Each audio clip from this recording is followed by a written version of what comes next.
you very much, Mr. Speaker, sir. I rise this afternoon, Honorable Speaker, to oppose Constitutional Amendment Bill number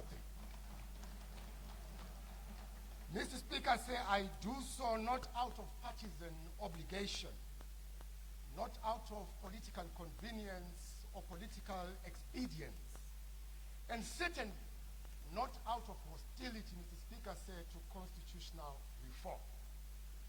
I do so, Honorable Speaker, because this bill strikes at the very core of our constitutional democracy.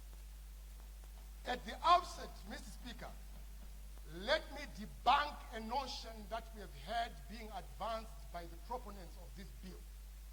A notion that the opposers of the bill suggest that constitutional reform is a nullity, or constitutional reform must not happen in modern democracies. That is not the point we wish to make, Mr. Speaker, before this House today.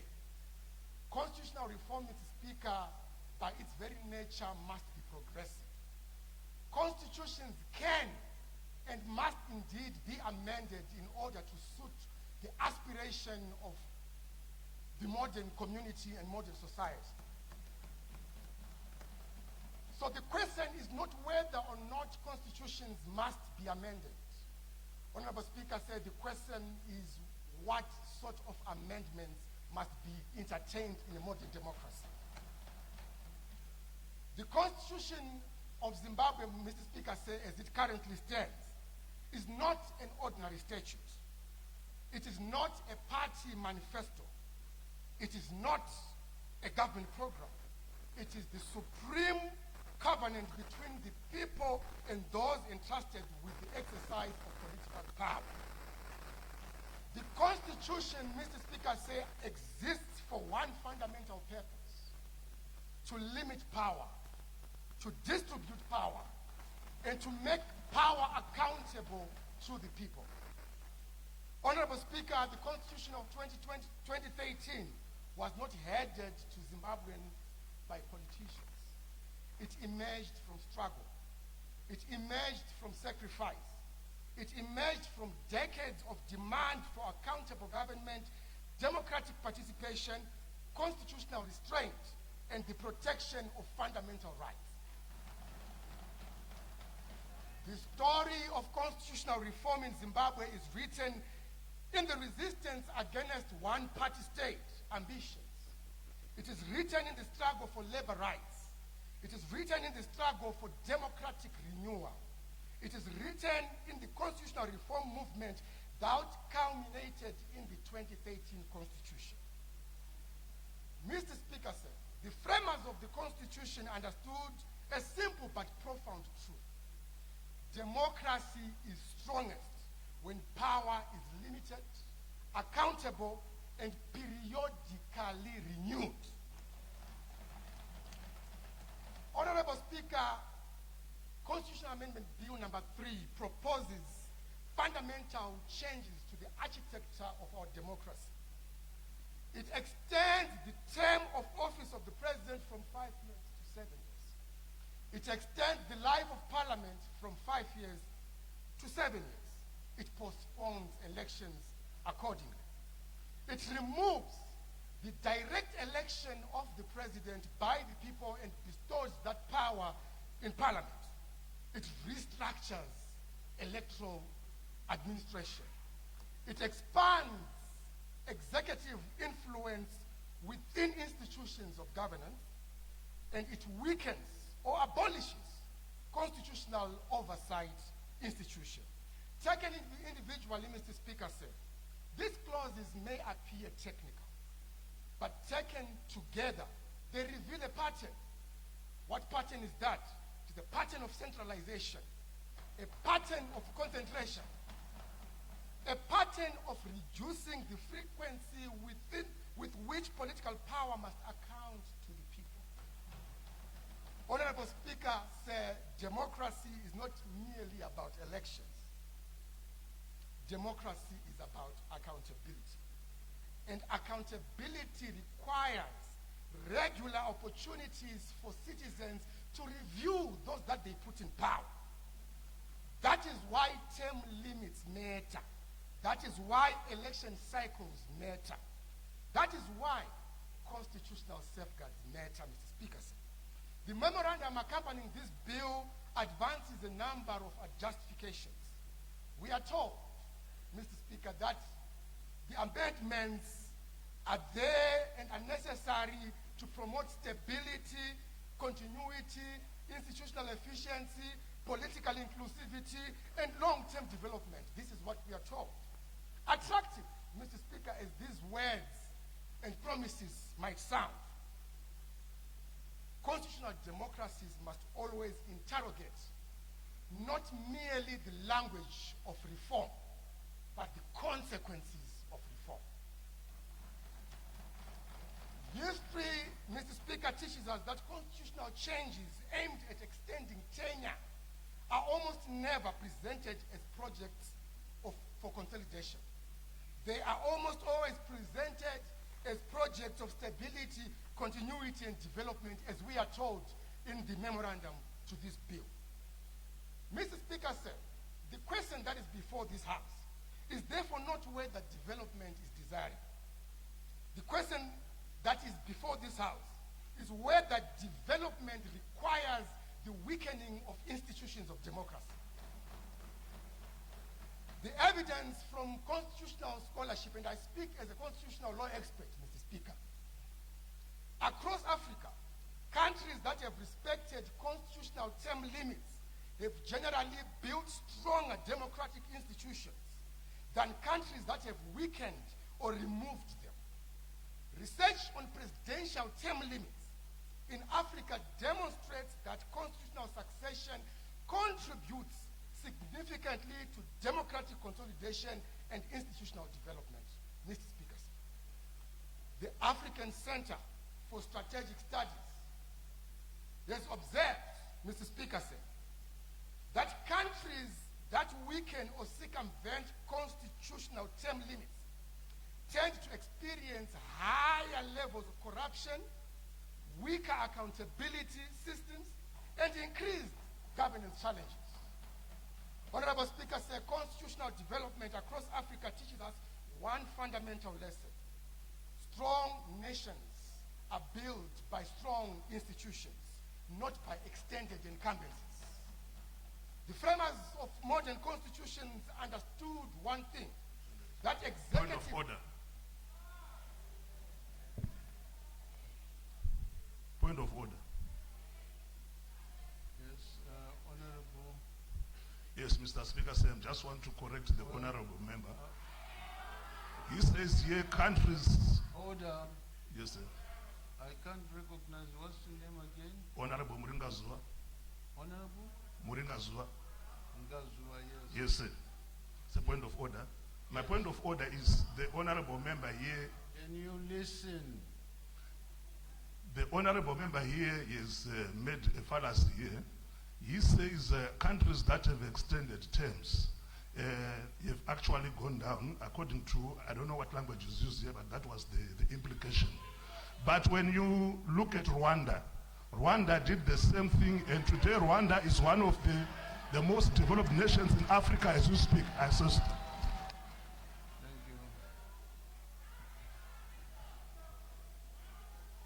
Order. Yes, we must be careful of generalizing. Like in Africa, the template is not the same in the whole of Africa in terms of term limits. So if we may say some countries in Africa. Indebted, Mr. Speaker,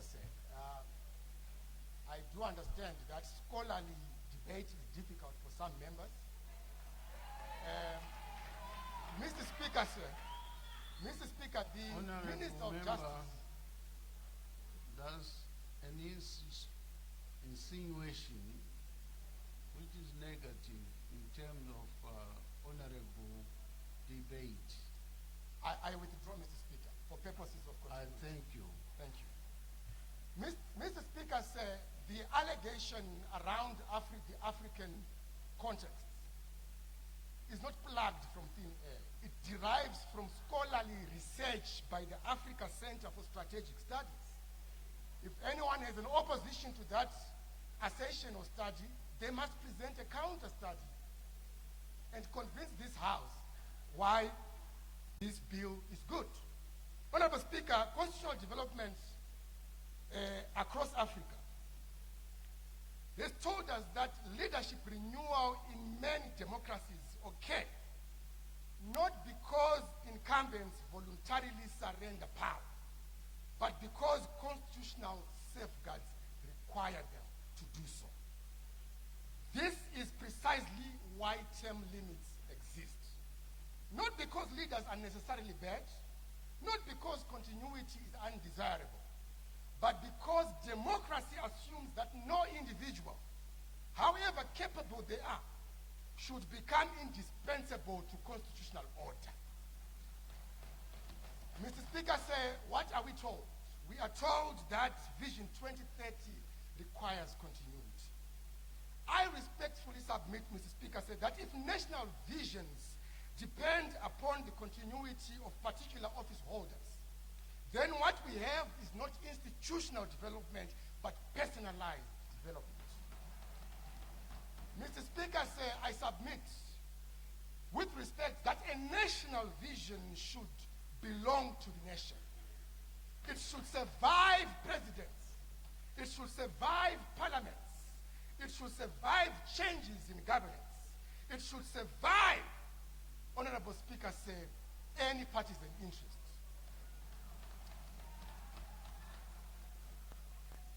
A bit of comparative constitutional debate. Botswana's development, Mr. Speaker, did not depend on one president. Ghana's democratic consolidation did not depend on one president. Mauritius' economic success, Honorable Speaker, did not depend on one president, and the Speaker is well-traveled, knows these issues. Their progress was sustained by institutions capable of carrying national programs across successive administrations. Mr. Speaker, the Constitution should strengthen institutions so that national development survives leadership change. It should not alter constitutional safeguards so that leadership survives beyond ordinarily set term limits. Honorable Speaker, there is another dangerous proposition embedded in the rationale advanced for this bill. The suggestion that democracy and development exist in tension, and that constitutional limitations may be relaxed in pursuit of developmental objectives. Mr. Speaker, with respect, that is a farce. It's false, it's wrong. It's a false dichotomy. Zimbabwe does not have to choose between democracy and development. Zimbabweans deserve both, Mr. Speaker. Development without accountability is fragile. Development without constitutional restraint is unsustainable. Development without legitimacy ultimately undermines itself. Mr. Speaker, the Constitution is not an obstacle to national progress. The Constitution is one of the preconditions for national progress. The Constitution, Mr. Speaker, is the people's last line of defense. Honorable Speaker, I am particularly troubled as I take this plane to land. I am particularly troubled by the provisions relating to Section 328, subsection 7. The framers of the Constitution, Mr. Speaker, deliberately inserted safeguards preventing incumbents from benefiting from amendments that extend tenure. They understood the temptation that power presents. They understood that those that possess authority often seek to extend it, as we see today. Section 328, subsection 7, Mr. Speaker, was therefore designed to ensure constitutional neutrality. That is what is threatened today, Mr. Speaker. It was designed to ensure that constitutional amendments do not become an instrument for self-extension. Yet this bill seeks to provide that the very incumbents who are presently in office, the president, parliament, councils, they may benefit from the extension of tenure. We must cringe, Mr. Speaker, as a nation by such suggestions. We must ask ourselves honestly, if constitutional safeguards can simply be overridden whenever it becomes convenient, what purpose do they then serve? What then remains of constitutional restraints? What then remains of constitutional supremacy, Mr. Speaker? Honorable Speaker, I also oppose the proposal to remove direct election of the president. This is because one of the most profound changes by this bill. In a constitutional republic, sovereignty belongs to the people. The president derives legitimacy directly from the citizens. The people are not spectators in democracy. They are a source of authority. The right to choose the head of state directly is not a procedural detail, Mr. Speaker. Let's be clear. It is a democratic principle. The people should elect the president. Parliament should not replace the people as the source of presidential legitimacy. If there are deficiencies, Mr. Speaker said, regarding electoral administration, we must strengthen electoral administration. But we do not resolve challenges by removing citizens from the center of democratic process. Honorable Speaker, I am equally concerned by provisions which weaken the independence of electoral administration in this country. We created, by national consensus, an independent institution for the running of elections. Why? Because, Mr. Speaker said, we were coming from a history and a vicious cycle of disputed elections in this country. We decided as a nation, let us allow an independent player, let us allow an independent institution to run the way power is exchanged and the way power is removed in this country. We seek to go back, Mr. Speaker, to the very ills that was cured by the creation of an independent commission. Mr. Speaker said, we stand here not because we are so happy with the commission's work in the past, but Mr. Speaker said, our cause of contention is the manner in which the independent institution has been capacitated to run elections, is the manner in which there's been undue interference with the running of elections. Mr. Speaker, the suggestion to have the Registrar General run the voters' roll and safekeep the voters' roll and register voters, put the executive back into electoral processes, one thing which we fought against by coming up with the 2013 Constitution.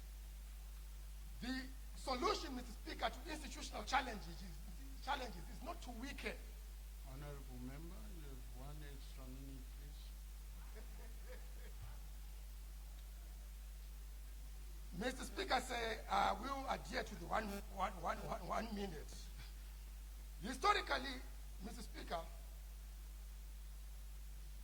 the challenges that we have faced as a nation, in as far as elections are concerned, have been embedded in the overreach of the executive in the function, because when we talk of an election, we go pre-election, during election process, and the post-electoral process.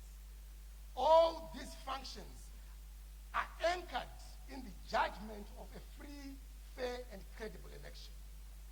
Mr. Speaker, we must not be retrogressive in our proposal for amendments.